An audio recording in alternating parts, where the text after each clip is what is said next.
Liris Chica, Donnie Pailinan, inaming hindi palaging masaya ang kanyang buhay pag-ibig. Bakit niya nasabi ito?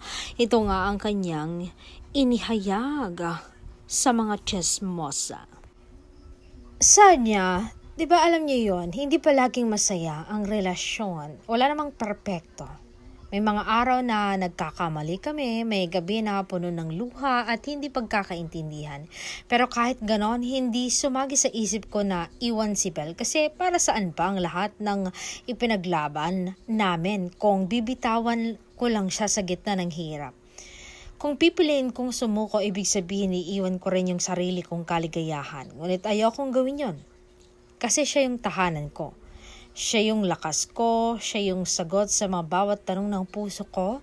Dahil kahit ilang beses kaming madapa, lagi kong pipiliin na tumayo sa tabi niya. And lagi kong sinasabi sa kanya, kay Bel, na huwag siyang matakot kasi kahit anong mangyari, nandito ako para sa kanya. Hindi man ako perpekto, pero buo ang puso na sa kanya lang nakalaan. At sa dulo ng lahat, kahit anong mangyari, kahit ilang bagyo pang dumating, hinding-hindi ko siya kayang iwan.